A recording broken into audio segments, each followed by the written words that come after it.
La yastawi ashabun nar wa ashabul jannah.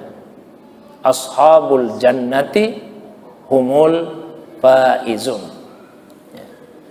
Tidaklah sama penghuni neraka dan penghuni surga. Penghuni surga, mereka itulah yang mendapatkan keberuntungan. Jadi dalam ayat ini Allah bagi manusia itu dua kelompok. Ada ashabun nar, penghuni neraka, dan ada ashabul jannah, ada penghuni surga.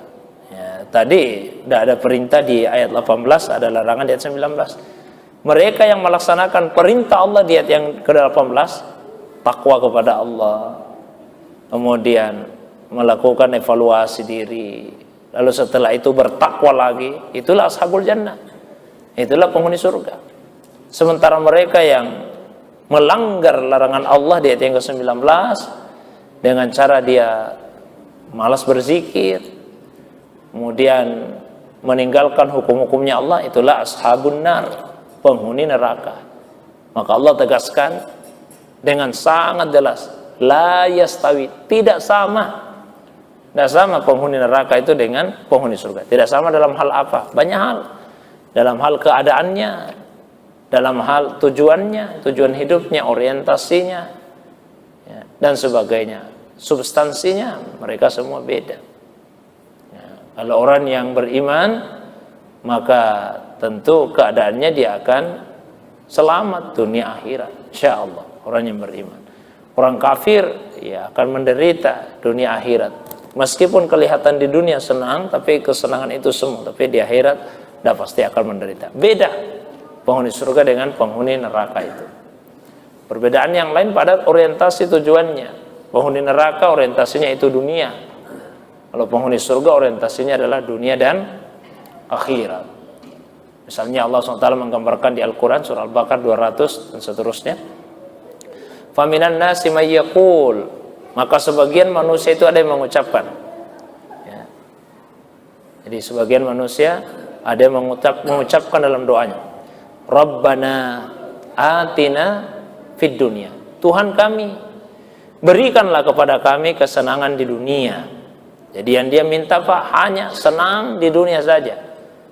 Karena yang diminta hanya senang di dunia, Allah langsung jawab, wa ma lahu fil akhirati min khalaq. Orang yang seperti ini di akhirat nanti tidak ada bagiannya.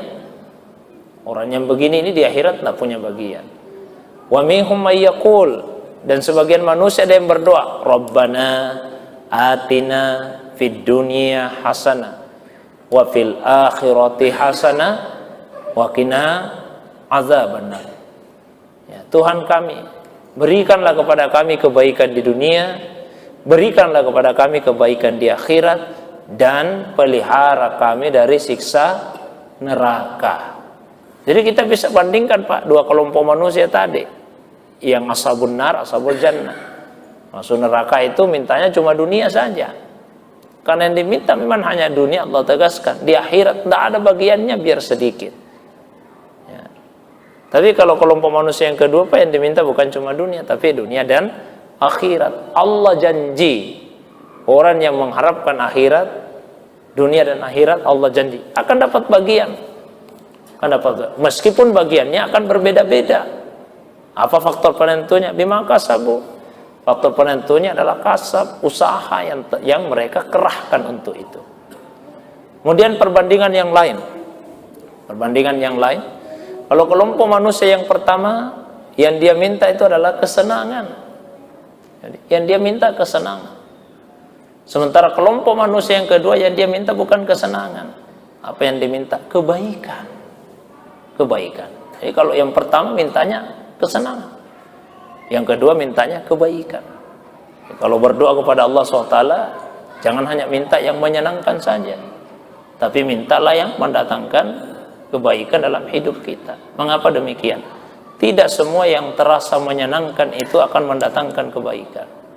Banyak hal yang pada awalnya menyenangkan tapi ternyata tidak mendatangkan kebaikan dalam kehidupan kita.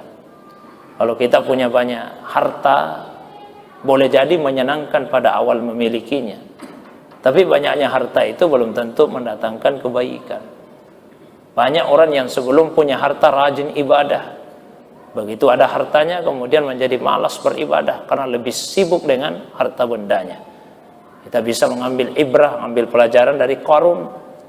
Ya, dari Qarun. Yang karena kekayaannya kemudian lupa kepada Allah Subhanahu wa ta'ala. Tidak mau berbagi dengan orang lain.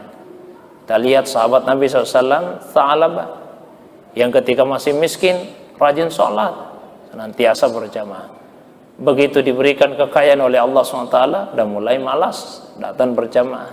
Bahkan kemudian menunda-nunda untuk mengeluarkan zakatnya, sampai-sampai Nabi pun tidak mau lagi menerima zakatnya. Itu juga Abu Bakar dan seterusnya.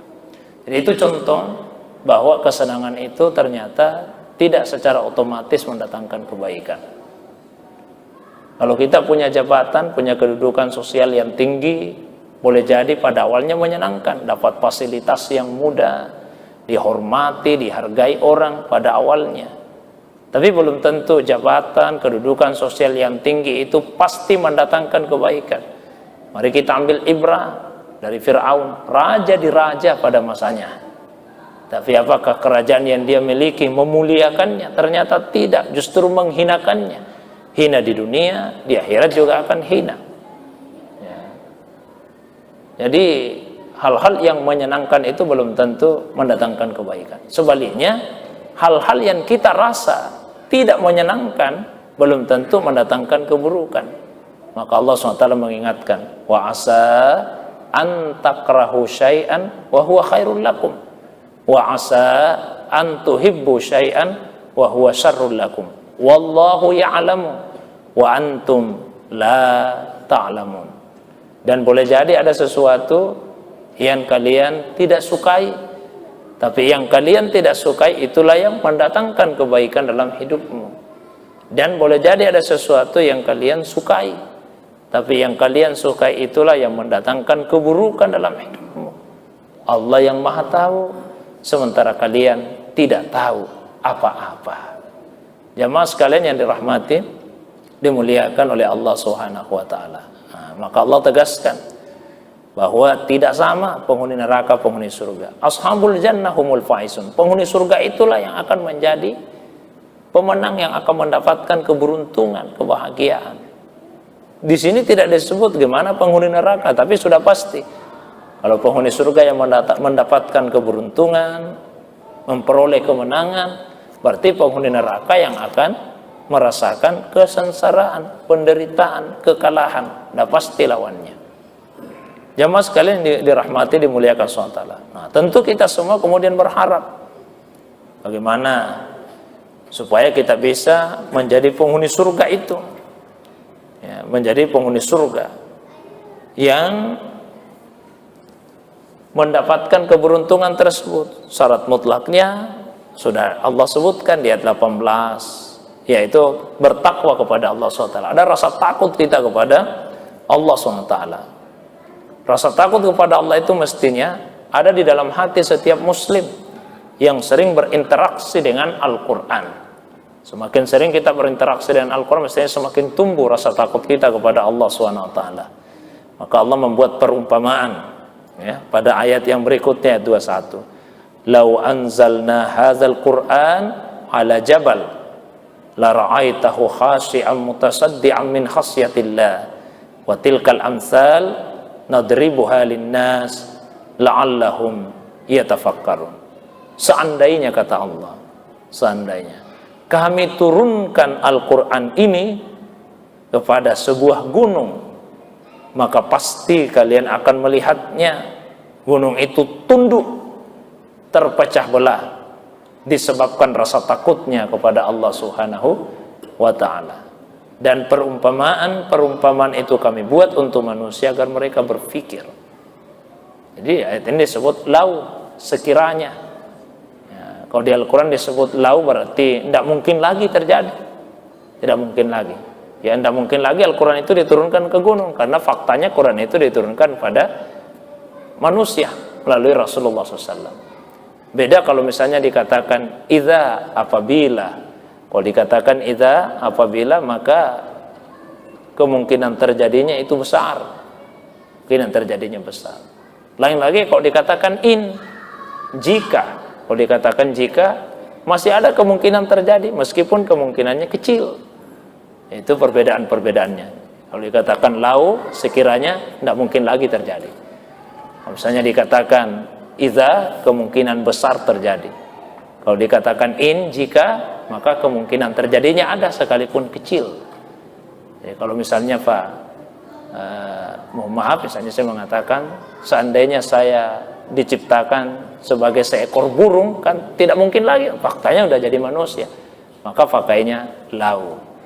Kalau misalnya jika saya jadi presiden, masih ada kemungkinannya meskipun kecil, dikatakan ya, itu ketelitian redaksi yang digunakan di dalam Al-Quran. Nah, seandainya kami, kata Allah, kalau Allah menggunakan kami dalam Al-Quran itu paling tidak mempunyai dua makna. Satu, litazim, menunjukkan keagungannya Allah. Keagungannya Allah. Itu mempertegas bahwa Allah itu maha agung. Kalau diturunkan ke gunung pun, gunung akan tunduk terpecah belah karena takut kepada Allah, zat yang maha agung itu. Yang kedua, menunjukkan musyarakah, adanya keterlibatan yang lain selain Allah SWT. Al-Quran itu turun, ada keterlibatan yang lain selain Allah. Ya paling tidak ada keterlibatannya malaikat Jibril alaihissalam.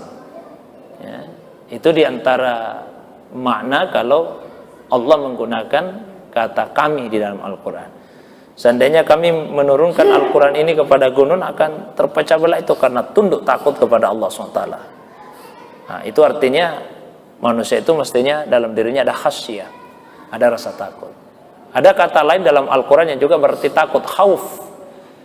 Khauf itu diterjemahkan takut, khasyah juga diterjemahkan takut. Dalam kitab Ar-Risalah Al-Qushairiyah disebutkan bahwa rasa takut kepada Allah itu 3 levelnya. Yang paling rendah namanya khauf, yaitu takut kepada Allah atas dasar iman. Jadi orang beriman mestinya takut kepada Allah, itu namanya khauf. Wa khafuni in kuntum mu'min, takutlah kepada aku jika kalian benar-benar beriman. Kemudian rasa takut tingkat yang kedua disebut khasyah, yaitu takut kepada Allah atas dasar iman dan ilmu. Kalau tadi hanya iman saja yang membuat takut, yang kedua iman dan ilmu. Jadi mestinya semakin bertambah ilmu seseorang, mestinya semakin bertambah pula rasa takutnya kepada Allah SWT.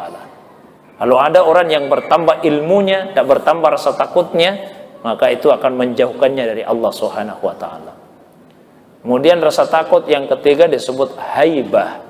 Haibah itu adalah takut kepada Allah atas dasar iman, ilmu, dan ma'rifah. Ya, jadi punya iman, takut sama Allah. Ditambah ilmu, bertambah takutnya. Ditambah lagi ma'rifah, pengenalan terhadap Allah, maka semakin bertambahlah ketakutannya kepada Allah Subhanahu wa taala. Ya, kalau gunung saja yang begitu besar, yang begitu kuat itu akan tunduk terpecah belah karena takut, mestinya kita manusia yang lebih kecil ini, ya, daripada gunung itu mestinya lebih takut lagi kepada Allah Subhanahu wa taala. Wa tilkal amsal, itulah perumpamaan-perumpamaan nadribu halinnas yang kami buat untuk manusia la'allahum yatafakkarun, supaya mereka senantiasa berfikir. Ini bentuknya fi'il mudhari yang menunjukkan terus menerus, berlangsung selamanya. Ya, jadi mestinya manusia itu tidak pernah berhenti untuk mentafakuri ayat-ayat Allah Subhanahu wa taala yang terdapat dalam Al-Qur'an, dan juga mentafakuri ayat-ayat Allah Subhanahu wa taala yang tersebar di alam semesta ini.